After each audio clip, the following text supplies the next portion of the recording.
time for another out-of-this-world story from our space. Being in a relationship means growing alongside one another. Half the fun is in exploration. Today on our space, a cheater looks to her male friends in order to expand her horizons. Girlfriend cheated on me with her college friends, thinking I too would be cheating, as I was a DJ.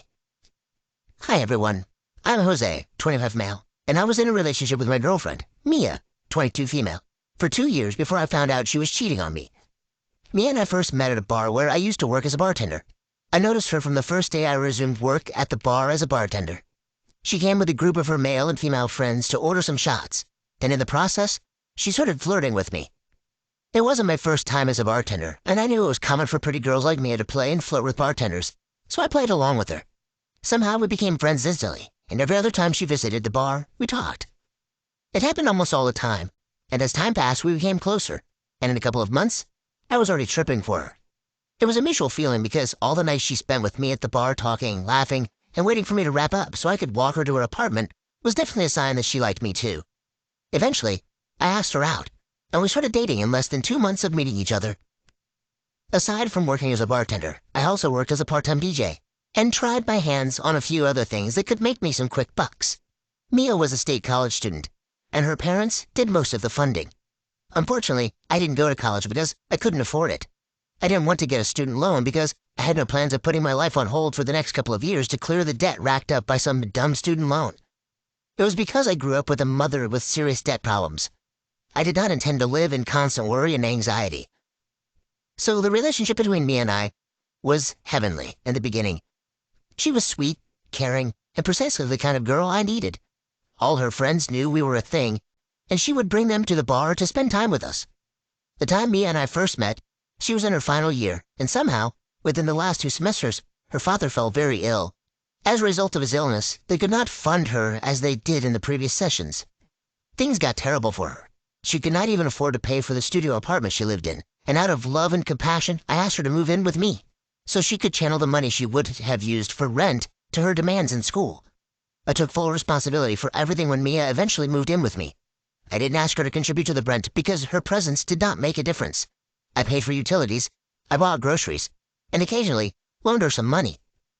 I did all this because I loved her so much and saw a future with her. I also did these things because I expected that she would get a good job once she was done with college, and from there, things would get better. So she would no longer have to depend on me or her parents for money. Also, when her father fell sick and the insurance could not cover all the expenses, she asked me to lend her money. Then she would pay it back in installments as soon as she got a job. This was the most significant money I loaned her, and it was all the money I had been saving to upgrade my DJ toys. But because I believed we were a couple, and she would pay me back as soon as she got on her feet, I didn't think twice before giving it to her. Eventually, things happened as I expected. A few months after Mia graduated from college, she got a well-paying job. Her pay was way better than what I earned. After a few months of savings, we moved into a bigger apartment. It was so big, but it was more comfortable than my old apartment. Its appliances were also updated. At this point, we had gotten so attached because we had lived together for almost a year. Like her parents, my parents and siblings also knew we were together, and they knew we lived together. My mother loved Mia, maybe because she didn't have a daughter, and always welcomed Mia with open arms whenever we visited home. I won't pretend like I was the perfect boyfriend because I wasn't. There were days when Mia and I fought and said many hurtful words to each other, and 9 out of 10 times, she was the cause of our fight.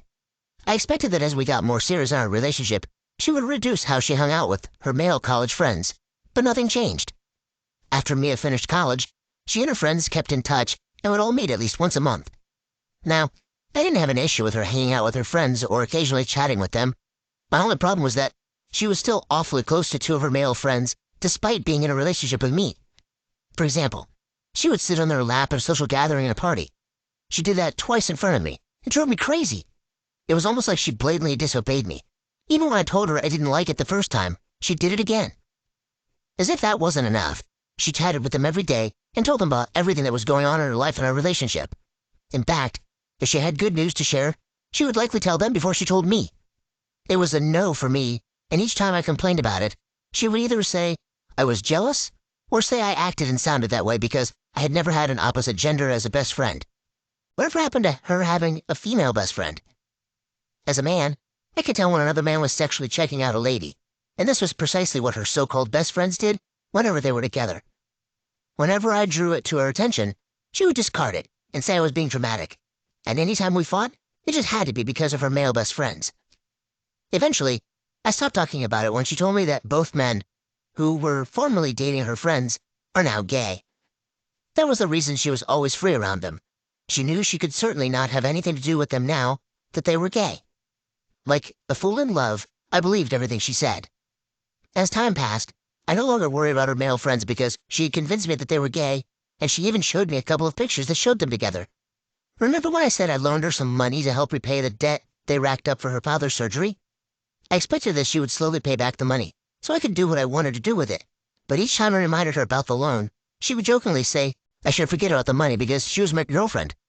At least thrice, I told her I couldn't forget about the money, mainly because it took me almost 2 years of sacrificing the things I loved to save for it.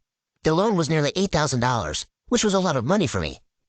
About 4 months after we celebrated our first anniversary, I started bugging her about the loan, and that was when she began to change. Whenever I mentioned the loan to her, she would tell me I was making money from the shows and events I attended as a DJ, and I could afford to upgrade my tools if I wanted to, and I should forget about the money. It was really annoying to hear that because she literally begged me to help her with the money and promised that she would pay me back once she got a job. I feel like I shot myself in the leg because I was the one who told her about the money I was saving out of excitement, and it didn't cross my mind that she would ask me to lend it to her. Her change started with her walking out on me in anger whenever I mentioned the loan. Then she told her friends about it, including her male friends I was uncomfortable with. One day, I was at home sleeping, and she had her friends over at the house. While trying to cook for them, she realized she had run out of an essential ingredient, so she went out with one of her male friends, leaving one guy and 2 ladies to look after what she was cooking. As soon as she left, they started talking about how she chose to end up with someone like me. They said that the worst part was that I was stingy and refused to forget about the money I lent her. My guess was they didn't know I was in the bedroom sleeping. And when I flushed the toilet in the room and stepped out to let them know I was home and heard all they said, their faces went pale. Later that day, after her friends left, I confronted me about what I had heard, and instead of apologizing, she was pissed and accused me of eavesdropping on her friends' conversations. Meanwhile, when I asked her to start paying back the loan, we no longer got intimate. She told me to my face that we would no longer make love unless I stopped asking her for money. Initially, I decided to play the game with her, but as it turned into weeks, I got tired and realized our relationship was falling apart with our distance and her constant yelling and nagging. So after thinking about it, I decided I wouldn't let $8,000 ruin our relationship, so I stopped asking her for it. You might call me crazy, but this felt like the right thing to do then. We fought and argued about the money. She stopped talking to me after our last fight, and we lived like angry inmates in the same house. I also noticed that her friends never came to the house anymore after what happened last time. Each time I bumped into any of them, they would act so cold and look at me like they had seen a leper. When she started keeping malice with me, I thought it would be only for a day or two as usual, but she kept dragging it. Also, she started sleeping on the couch and wouldn't even come home on some nights. I knew that I had said hurtful words to her in our last fight. I called her a witch for telling her friends about the loan, but it wasn't like she didn't say hurtful words to me or call me names. She did. So, I didn't understand why she was still brooding over what I said. When I had enough of her childishness, I apologized and promised to be her romantic slave for a week. This was something we used to do a lot, and my plan worked. With time, we became close and our relationship felt like we were dating for the first time again. As promised, I did whatever she wanted for a whole week. Bought her chocolates and the other things she loved, and even went as far as bathing her at night. It's not like I was desperate. I only wanted to fix things between us, so we could return to the peaceful and loving couple we used to be. But 3 weeks after we had settled our issues, which was last week, I found something that ruined our relationship. That day, I was watching TV in the living room while she was in the kitchen cooking. She had left her phone to charge in the living room. I noticed she had a series of message notifications coming simultaneously, and I wondered who kept texting her. As I tried to focus on the movie I was watching, her phone began to vibrate, and one of her male friend's pictures popped on her phone screen. I tried to call her, but she couldn't hear me since she was blending something. When her friend didn't stop calling, I took the phone to her so I could have my peace. As soon as I unplugged her phone to take it to her, it stopped ringing, and I got a glimpse of all the WhatsApp messages sent to her. One of them read, "Don't forget to burn the lube. You know how big I am." The shocking part was that it came from the same male friend that called her 4 times. It took me a while to wrap my head around what I had read, and immediately I got to her in the kitchen. I asked her to unlock her phone. Earlier, I knew her password. I tried to unlock it twice, and it didn't open. I knew something was off because she changed it. Immediately, she got the phone from me and saw the message. She refused to unlock it. She said she was busy and would unlock it for me when she was done cooking. The moment she gave me that response, my suspicions were confirmed. Without beating around the bush, I asked her if she was sleeping with any of her friends, and her face went red. She tried to deny it, but when her eyes locked with mine and she saw a mad look on my face, she started crying and fell to her knees. She admitted she had a threesome twice with them because I pushed her away. It happened during the weeks we were not talking to each other. The main reason she did was that her friends convinced her that I would also be cheating on her with other women since I'm a part-time DJ, and she foolishly believed them. It was painful to hear that because being a full-time part-time DJ had nothing to do with infidelity. I swear I had never been with another woman throughout our 2 years of dating. Yes, I flirted in the past and had one-night stands, but I stopped all that as soon as we started dating. When she told me that she slept with the same male friends, which she told me were gay, it turned out she had lied to me. She confessed that her 2 friends weren't gay, as she painted them to be. She asked them to snap a picture that would make them look so. She showed those pictures to me, and that way, I stopped bugging her about hanging out or being close to them. That wasn't all. I also found out her 2 male friends were still in a relationship with her 2 close female friends. She lied about them breaking up too. So she didn't just betray me by cheating on me. She also betrayed her friends, the girls that were like sisters to her. As I stood there listening to her talk and cry, I still could not believe Mia cheated on me with the same men I warned her against. That was the height of betrayal to me. She didn't even reveal that she had slept with them more than once. After I questioned her about the lube and the WhatsApp message, she told me she met them every week to explore new styles. The funny thing was, their affair had been going on for weeks. I was so heartbroken and devastated that her cries and pleas for forgiveness sounded like noise. That same day, I packed a few clothes and angrily left the house. It's been 2 weeks now, and she has not stopped calling me. She says she has ended things with her male friends and promises it will never happen again. I do love her, but I cannot stand the thought of 2 men sleeping with her. I have listened to all her voicemails, voice notes, and read her messages. I have told her I cannot be with a woman who will cheat on me and run to other men whenever we fight. And she has been begging me to call her back so we talk and fix things, and I shouldn't let her little mistake ruin our happy relationship.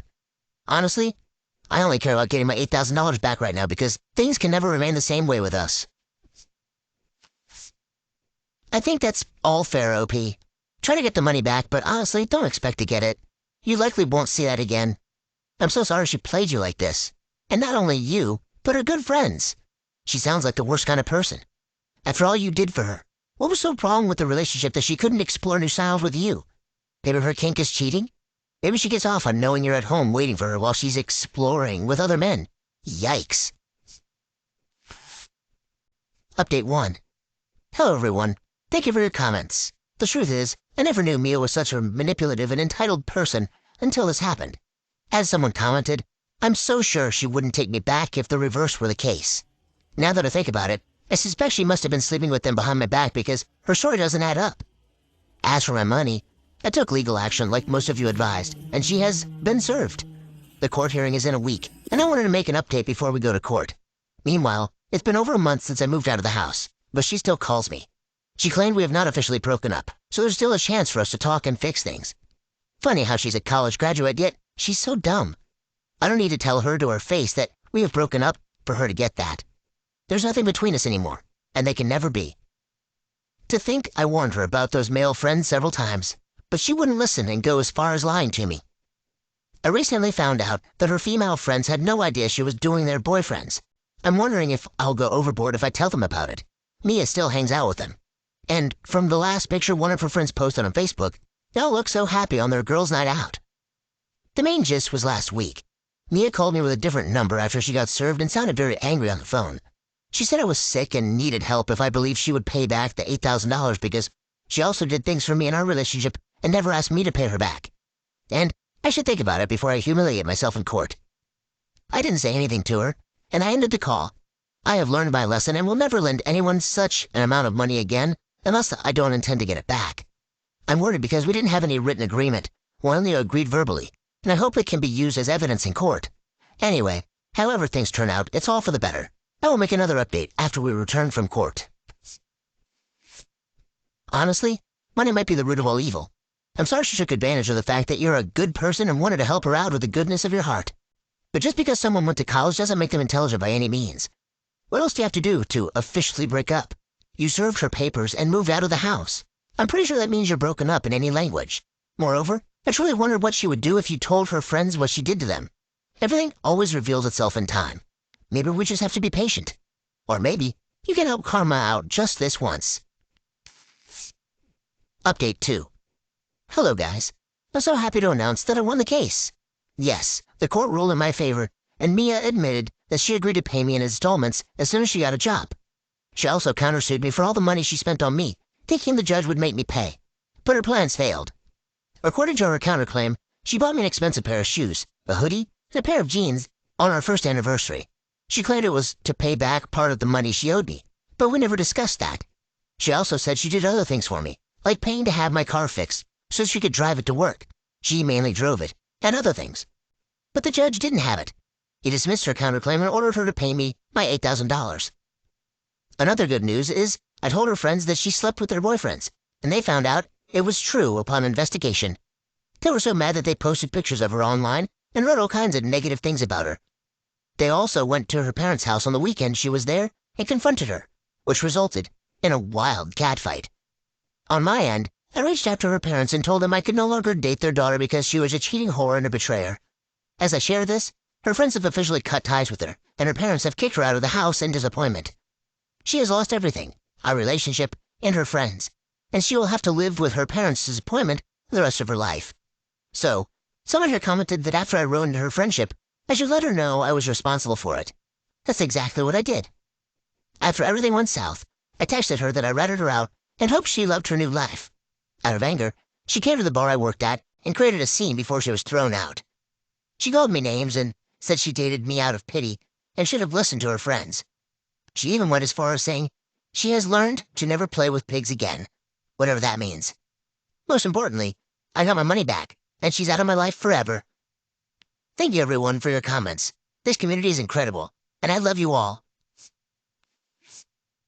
Way to go, OP. She got exactly what was coming for her. Now she has all the time in the world to do all kinds of exploring. What do you make of this? Share your thoughts in the comments below. And thank you for joining us today on Our Space. Be sure to like and subscribe and hit that notification bell so you don't miss out on the next video. Until next time.